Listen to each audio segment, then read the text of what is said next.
1 in 10 people over the age of 60 is walking around right now with an organ that has already stopped working. Not hurting, not screaming, just quietly dying. And that person has absolutely no idea. They go to work, they go grocery shopping, they live their life completely unaware. This organ does not hurt until it is far too late. It does not shoot pain, does not stab, does not sound an obvious alarm. It silently digests itself using its own enzymes. This process has a name: autolysis. That is self-digestion. The organ's own chemicals begin breaking down the organ itself rather than your food. And while this is happening, a person can sit down to a perfectly ordinary breakfast, eat exactly what is destroying them, and feel completely fine. In December of 2024, the journal The Lancet published a major review of the global data. Over the past 30 years, the number of people living with chronic inflammation of the pancreas has more than doubled. Not increased by 20%, doubled. According to clinical guidelines published in 2024, up to 50 people in every 100,000 currently suffer from chronic pancreatitis.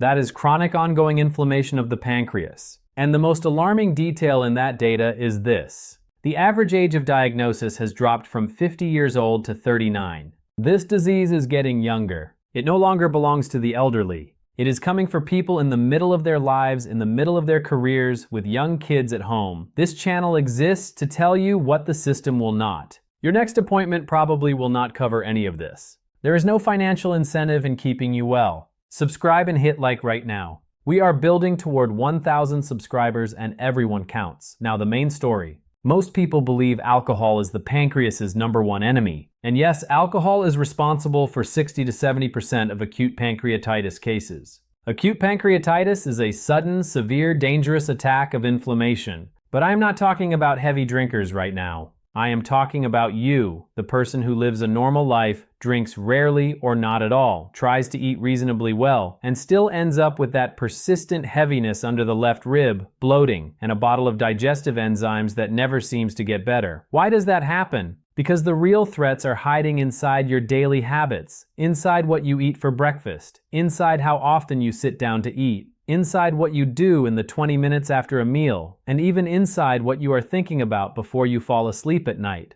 5 habits. 4 of them you probably consider completely normal. The 5th one has nothing to do with food at all. But before we get there, you need to understand exactly why this organ is so vulnerable. Because once you understand the mechanism, everything else makes sense. The pancreas weighs roughly 80 grams, less than a typical chocolate bar. But those 80 grams carry out 2 enormous jobs that your entire body depends on. The first job, producing digestive enzymes. Without these enzymes, nothing you eat gets broken down. Not protein, not fat, not a single carbohydrate. Every bite of food you consume in a day is only processed because this organ releases the right chemicals at the right moment. The second job, producing insulin. Insulin is the hormone that controls blood sugar. It signals your cells to absorb glucose from the bloodstream. If insulin fails, sugar begins corroding your blood vessels, your nerves, your kidneys, and the retina of your eyes. 1 small organ, 2 completely critical systems. Digest everything you eat and keep your blood chemistry from destroying you. Now here's where the danger comes in. The enzymes the pancreas produces are powerful enough to digest meat, fat, and starch, which means they are powerful enough to digest the pancreas itself. Normally, these enzymes stay safely inactive until they reach the small intestine, where they are supposed to do their job. But when something goes wrong, when pressure builds inside the gland, when ducts become blocked or inflamed, these enzymes activate inside the organ. They stop waiting for the intestine. They start digesting the pancreas from the inside. That is autolysis. That is the biochemical mechanism that your daily habits can either trigger or prevent. The statistics around chronic pancreatic disease are not abstract. They are a direct personal warning. If chronic inflammation runs for more than 20 years, the risk of it converting into a malignant tumor, cancer, increases by a factor of 5. In the first 10 years of chronic disease, 1 in 5 patients dies from complications. In 20 years, it is 1 in 2. I am not saying this to frighten you. I am saying it because once you understand the cost of every day you continue the habits I am about to describe, the motivation to change becomes very concrete. And here is the genuinely good news, not the marketing kind. The pancreas responds. Remove the irritants and it begins to recover. Not in a year. Many of my patients feel a real difference within 7 to 10 days. the heaviness lifts. The bloating quiets. The nagging ache under the left rib fades. But to get there, you need to know exactly what you are doing wrong. So, let us start with habit number 1. Be honest with yourself for a moment. What does a typical morning look like for most people? A white bread roll with butter and sweet tea. Cream of wheat with sugar and jam. Or, and this is the one that catches people most off guard, a full glass of packaged juice. Orange apple tropical blend. The label says no added sugar, and so people drink an entire glass without a second thought. What is happening inside the body at that exact moment is a small catastrophe. Here is the physiology. You wake up after 7, 8, or 9 hours of sleep. Your body has been fasting all night. Blood sugar is at its lowest point. The pancreas has been resting, and then you pour a heavy dose of fast-absorbing carbohydrates directly into an empty stomach. Packaged juice, a white roll, sweetened porridge, all of it hits the bloodstream almost instantly. Blood sugar spikes sharply. The pancreas receives an emergency signal. Release a massive surge of insulin. Not gradually, not gently, all at once. This is the equivalent of waking a sleeping person every single morning by throwing a bucket of ice water on them. 365 mornings a year, year after year. Eventually, that person stops functioning the way they should, but that is only half of what is happening. At the same moment the pancreas is rushing out insulin to manage the sugar spike, it also needs to release digestive enzymes because food just entered the stomach. Double load. 180-gram organ simultaneously managing a blood sugar emergency and a full digestion response from a dead stop. It handles this for a day, a month, a year, 10 years, and then it starts to fail. A separate word about packaged fruit juice specifically. Many people genuinely believe it is a healthy swap for soda. It is not. A single glass of orange juice contains the sugar equivalent of 5 to 6 teaspoons. And the fructose in that juice behaves differently from table sugar. Fructose bypasses the bloodstream and goes directly to the liver, overwhelming it and triggering a release of fatty acids that damage the pancreas. So, that morning glass of juice delivers a double strike simultaneously. Fructose hammers the liver while glucose hammers the pancreas.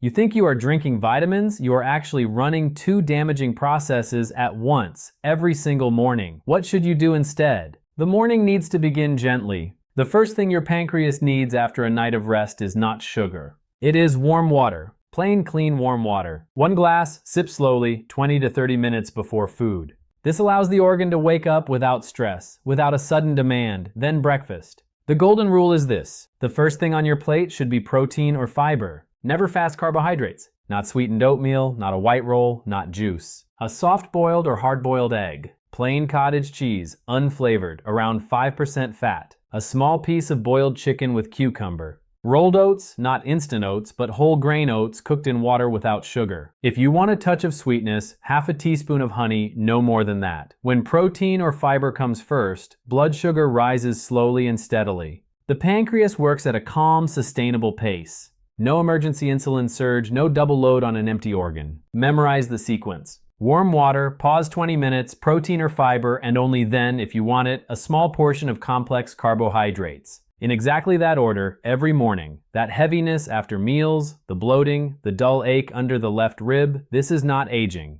This is your pancreas signaling. It has been trying to tell you something for a long time. You have just learned to ignore it. But the most dangerous habit is not actually what you eat for breakfast. The most dangerous habit is how often you eat and how much you put on your plate in a single sitting. This is habit number 2, and it is the one that causes the pancreas to suffocate. I see the same pattern in patient after patient. In the morning, tea with a sandwich, eaten standing up, already late. During the day, nothing or whatever was convenient. And then in the evening, a full spread. Soup, a main course, bread, a sweet drink, and then tea with cookies afterward. One sitting, the food that should have been distributed across 3 or 4 separate meals eaten all at once. Here is what happens to the pancreas. Think of a small pump designed to deliver water in a steady, thin stream. Then someone demands it fill a fire hose in 5 minutes. The gland receives the signal. Enormous quantities of protein, fat, and carbohydrate have arrived simultaneously in massive amounts.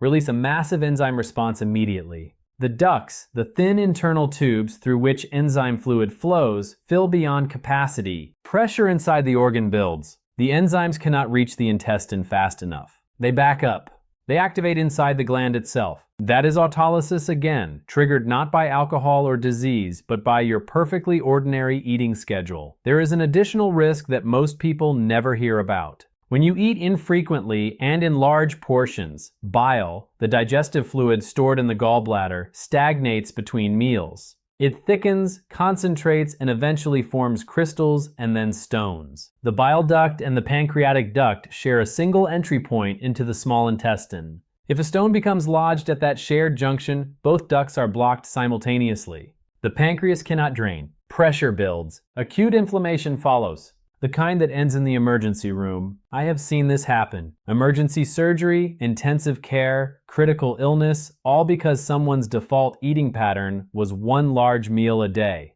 Here is something remarkable. For centuries, people in the Caucasus region in Abkhazia, Dagestan, and the mountain communities of Georgia were known for exceptional longevity. Researchers who studied the daily lives of these long-living populations noticed one consistent pattern.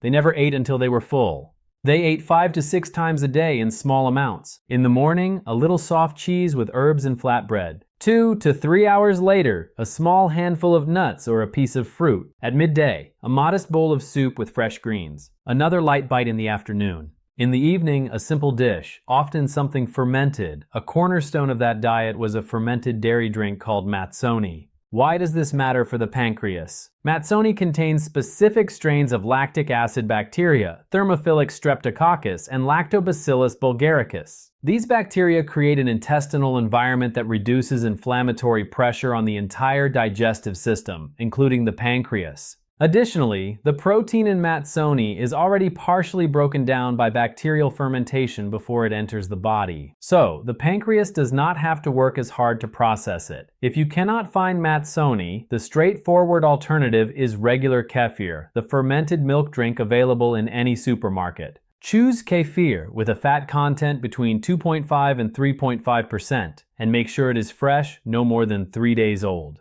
Fresh kefir carries live lactic acid bacteria.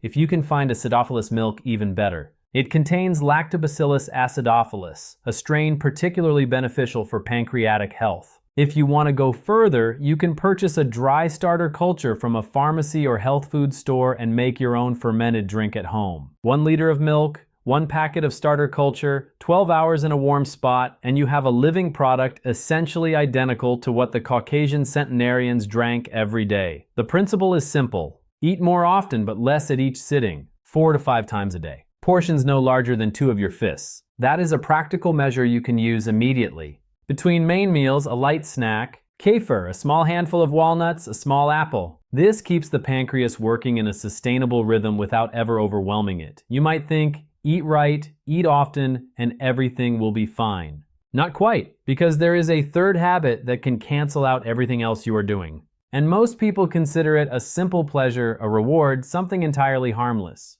It involves one specific combination of foods on your plate. This combination causes the pancreas to accumulate fat.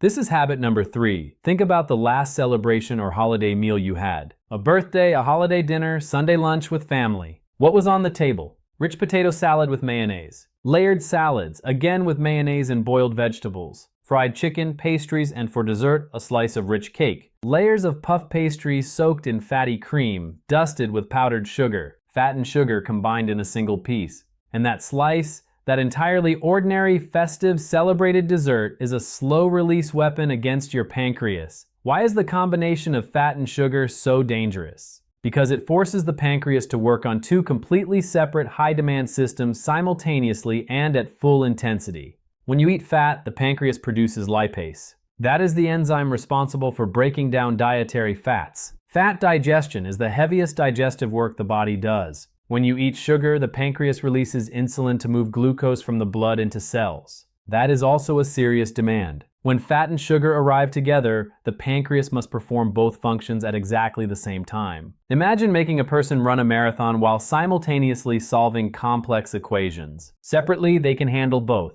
Together, done repeatedly, the combined strain depletes whatever reserve they had. And here is what happens over time that almost nobody talks about. The pancreas develops fatty deposits just like the liver, just like the belly. This condition is called steatosis. That is when fat cells gradually replace the working functional tissue of the organ. On an ultrasound, a pancreas with steatosis appears brighter than normal. Doctors describe it as hyperechoic. The radiologist writes in the report, diffuse changes. If you have ever seen that phrase in your own medical results and dismissed it, I need you to hear this. Diffuse changes means living tissue has already been replaced. That is not a minor administrative note. That is a direct signal. As more functional tissue is replaced by fat, fewer cells are available to produce enzymes and insulin. This is precisely why, after the age of 55, so many people suddenly develop elevated blood sugar with no obvious cause. The insulin-producing tissue has literally been infiltrated by fat, and the primary driver of that infiltration is the regular, habitual combination of fat and sugar together. Cakes, pastries, pancakes with sweetened condensed milk, buttered sweet rolls, fried pies with jam, ice cream. In every one of these, fat and sugar arrive simultaneously. Does this mean you can never eat anything enjoyable again? No. It means you separate them. If you want something sweet, eat it at a time when you are not also eating fat. A small piece of dark chocolate after lunch? Fine, but not alongside a fatty steak. A spoonful of sour cream in your soup? No problem. But do not follow the soup immediately with a heavily sweetened dessert. The rule is straightforward. Do not combine fatty and sweet foods in the same meal. This single change immediately reduces the load on the pancreas. And specifically about baked goods. For many people, baking is tradition, warmth, love. I am not asking you to give that up. I am asking you to make 3 substitutions. Replace white flour with whole grain flour. Reduce the sugar by half or substitute it with dried fruit. Replace margarine with a small amount of real butter. These 3 swaps dramatically reduce the strain on the pancreas while preserving the experience of the food you love. Try it once and see for yourself. 3 habits down. Fast carbohydrates at the start of an empty morning. First hit, large infrequent meals. Second hit, fat and sugar combined in the same sitting. Third hit, 2 more to go. And the fourth one will probably surprise you because it damages the pancreas not through food, but through the nervous system. Specifically through one particular nerve that connects the brain directly to this organ. It is about what you do or do not do in the first 20 minutes after every meal. You just had lunch. Satisfying. Filling. What happens next? The couch. Lie down for 5 minutes. Let the heaviness pass. Catch a few minutes of television. This feels completely normal. Almost everyone does it, and I am about to explain why those 5 minutes on the couch may be one of the most consistent forms of damage you are delivering to your pancreas every single day. When you eat, the pancreas releases enzyme fluid into the pancreatic duct, a narrow tube that runs through the full length of the organ and opens into the small intestine. This duct operates on a gravity-assisted principle. The fluid flows downward. When you are upright, gravity helps it move freely. When you lie down, gravity disappears. The flow slows. Enzyme fluid pools in the duct. Pressure rises. If there is even mild swelling of the duct lining, which almost always occurs after a substantial meal, the duct narrows further. The enzymes cannot exit. They back up and begin activating inside the gland. The same self-digestion mechanism happening in miniature every day after every meal you lie down from. There is an additional problem. When you lie down after eating, stomach contents can reflux, that is, flow backward, into the esophagus. The acid from your stomach reaches the shared junction where the bile duct and the pancreatic duct both empty into the intestine. Acid exposure at that junction causes spasm, a sudden tightening of the smooth muscle there. Spasm blocks drainage. Enzymes are trapped. So that innocent 5-minute rest after lunch is actually delivering a chronic, daily, cumulative blow, not once in a while, every single day. What should you do instead? In Japanese culture, there is an unspoken rule. After eating, 20 minutes of light activity, not exercise, not a run, not squats, simply being upright and moving gently.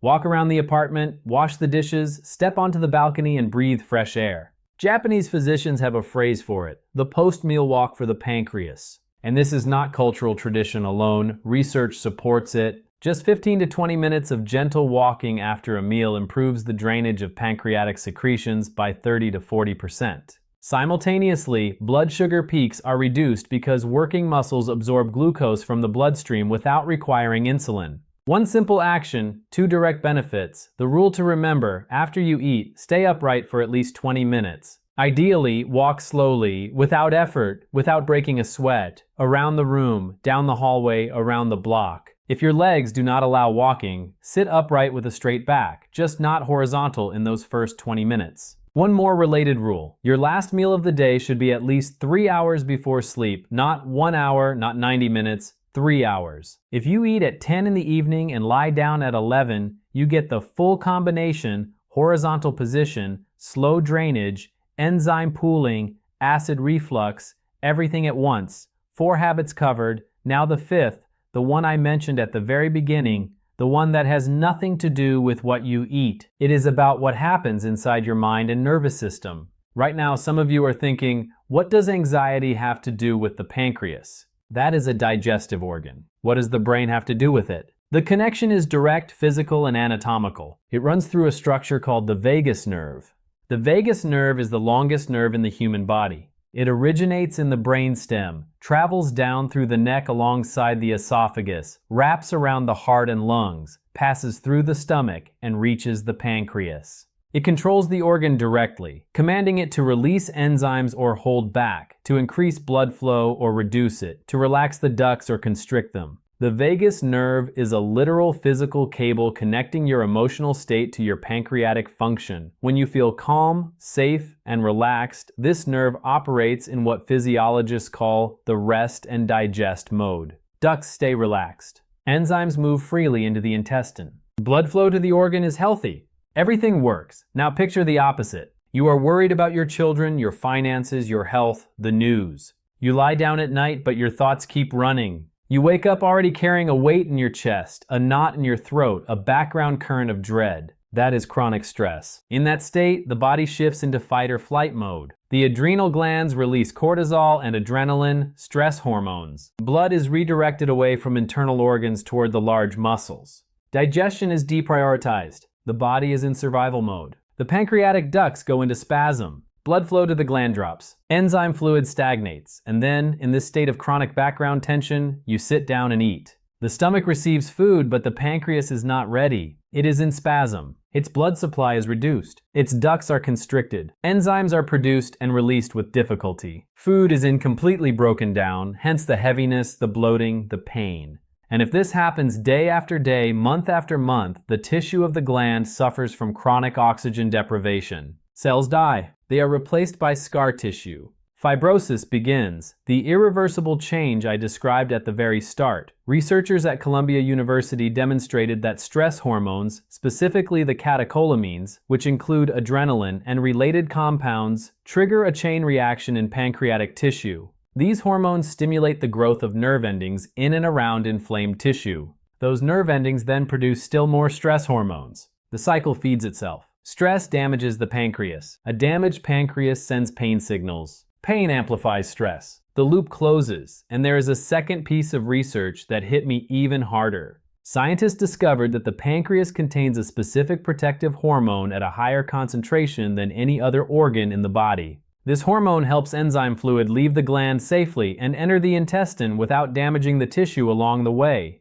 But under chronic stress, its levels collapse. Within approximately 18 hours of sustained stress, it becomes almost undetectable in the tissue. The protection shuts off. The pancreas is left exposed to its own enzymes with no defense. This is why habit number 5, chronic unmanaged stress, is more destructive than a poor breakfast. You can eat perfectly. You can eat 5 times a day in small portions. You can never combine fat and sugar. You can walk after every meal. But if you live in a constant state of anxiety, your pancreas will continue to deteriorate. What you put in your stomach matters. What runs through your head matters equally. Here's a concrete tool for this, an ancient Chinese practice that has now been validated by modern neuroscience, diaphragmatic breathing. In Eastern traditions, it is called belly breathing and has been used in Qigong practice for more than 2,000 years. Science has confirmed exactly why it works. Here is how to do it. Sit comfortably. Place one hand flat on your chest, the other on your abdomen just below the navel. Take a slow breath in through your nose for a count of 4, and make sure your belly rises, not your chest. The hand on your belly should move outward. The hand on your chest should remain still. Hold the breath for a count of 2. Then exhale slowly through your mouth for a count of 6. The exhale is longer than the inhale. This is essential, not optional. Your belly gently draws inward. Then begin the next cycle. 5 to 7 cycles 3 times a day, before breakfast, before lunch, and before sleep. Why does it work? The extended exhale directly activates the vagus nerve and switches the nervous system from fight or flight into rest and digest mode. Pancreatic ducts relax. Blood flow to the organ recovers. Spasm clears. When you sit down to eat after those breathing cycles, the pancreas is ready, calm, well supplied, functioning properly. 5 habits on the table. Now the question becomes, how do you know how much damage has already been done?